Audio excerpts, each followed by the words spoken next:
Hey everyone, welcome back. So, a quick question before we get started. Have you ever sat down to play just one more level and then all of a sudden you look at your watch and it's 2 a.m. in the morning? Yeah, it happened to me too.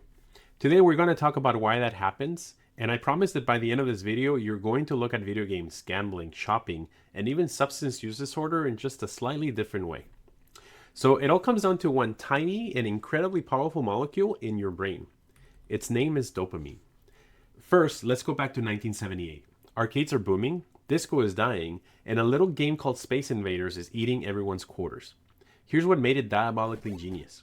When the game started, aliens moved slowly. They moved back and forth across the screen. You can take your time, you can line up your shots and feel like a total boss. But here's the thing. The more aliens you destroyed, the faster the remaining ones moved. The music sped up, your heart rate went up, and that last alien, the one darting back and forth, you had trouble shooting? Yeah. Well, it felt like it was personally trained to ruin your evening. And that was pure tension. That wasn't even intentional, by the way. The original developer of Space Invaders used the speed increase as the workaround for a hardware limitation. It turns out that the game just ran faster with fewer objects on the screen. And so he kept it because it worked. And it worked brilliantly. That moment when you cleared the screen, that was your brain flooding with dopamine, the chemical your brain releases when you do something rewarding. It's the same chemical that fires when you eat your favorite food, fall in love, or nail that job interview. Dopamine is your brain's signal to do it again, because that felt really good. So here's where it gets a little interesting and maybe a little unsettling. Modern game designers know exactly what they're doing. Every level up sound, every achievement badge, every mystery loot crate. Yeah, each one of those is engineered as a dopamine trigger. Research shows that video games can increase your brain's dopamine levels by 75 to 300% above baseline. For comparison, chocolate bumps it up about 55%. Sex? 100%. Cocaine? Even more, 225%. At peak engagement, gaming can produce more dopamine than cocaine, which is crazy to think about. So let that sink in for a minute. I'm not saying that video games are as harmful as cocaine, by the way. Context matters. It matters enormously here. But the neurological mechanism in your brain is strikingly similar. The brain doesn't really care what's giving it the dopamine, it just wants more of it. And just like any reward system, when you keep feeding it the same stimulus, the brain adapts. It's a bigger hit the next time to get the same rush. And that's called tolerance. And yes, it works the same way for gaming as it does for substances. Now, here's where I want to introduce you to somebody. Let's call him Dave. Dave started gaming casually, maybe Fortnite on the weekends, then the weeknights, then Dave's calling in sick to work because he has to get that one level and that one win. His laundry is a biohazard. His friends have been ghosted so many times that they started sending him pictures of milk cartons with his photo on it. Dave isn't lazy, by the way. Dave has been hijacked by his brain, or rather, his brain has been hijacked by dopamine. This pattern, where gaming starts to crowd out everything else, is recognized by the World Health Organization as gaming disorder. And it follows the same blueprint as substance use disorder: craving, tolerance, loss of control, and negative consequences that don't make you stop. But here's the nuance, and this is really important. Pay attention. Not every Dave is disordered. Most gamers play for hundreds of hours and still hold on jobs. They maintain relationships. They remember to occasionally eat a vegetable or two. The disorder isn't about how much you play. It's about whether the behavior is impairing your life and whether you can't stop even when it is impairing your life. The distinction matters enormously when we talk about substance use too. According to the most recent data from the Substance Abuse and Mental Health Services Administration, about 48.4 million Americans, or about 17% of the population, of those aged 12 and older, well, they all meet the criteria for a substance use disorder. That's roughly 1 in 6 people. Think about that.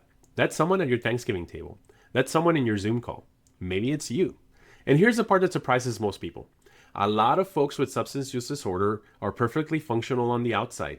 They go to work, they go to school, they pick up their kids, they hold their relationships, they show up to family dinners with a casserole. They're called high functioning, and their disorder is essentially masked by their ability to keep up appearances. That same dopamine hijack that Dave experienced with gaming is happening in the brains of other people. The brain craves the substance to feel normal, tolerance builds, stopping produces withdrawal, and it causes problems. But it's not a moral failing. It's neurobiology doing exactly what it was evolved to do. It's just doing it at an inconvenient time, an inconvenient target. And get this, in 2024, out of all those people who needed treatment, only 4% actually got it. Why? Stigma, cost, access, and not knowing where to go. But perhaps most importantly, many people didn't recognize that they had a problem. And before you think it's only gaming or drugs, no, no, no, no. Dopamine doesn't discriminate. Gambling activates the same reward pathway, and research shows that pathological gamblers actually have higher dopamine synthesis capacity in the key brain regions than non gamblers. The near miss on a slot machine, it triggers dopamine almost as much as a win. Shopping, yeah, retail therapy is neurologically real. Shopping addiction affects an estimated 6% of the US population, and compulsive buyers describe the chase as more exciting than the item itself. Does that sound familiar? It's the same as those last few Space Invaders moving faster and faster across the screen. Or heck, just go to the subreddit on the latest handheld gaming device and see how people crave it, want it, order it, follow it as it's being delivered, and then report feeling a sense of meh once they get it. I haven't felt a sense of meh just yet. Anyways, the tension is the reward. So here's what I want you to sit with. Your brain was built for this. It was designed to seek rewards, to repeat behaviors that feel good, and to chase the next hit of dopamine. Whether it comes from clearing a wave of pixelated aliens, a winning hand at poker, a new pair of shoes, or something far more dangerous. The line between enjoying something and being hooked is thinner than most people think. And the same brain chemistry connects all of it. But here's what I haven't told you yet. Why is it that some people cross the line and others don't? One makes one person a casual gamer and other people a Dave. One makes one person a social drinker and another one someone whose liver is quietly filing a complaint. We'll get to that next time. So, if this made you think, or if you've been a Dave at some point and want to see where this goes, hit subscribe so you don't miss part 2. And if you got a friend who could use a little brain chemistry education, share this video with them. It's cheaper than a college class and way more entertaining, I think. Anyway, thank you so much. Thank you for listening. I'll see you on the next one, and stay curious.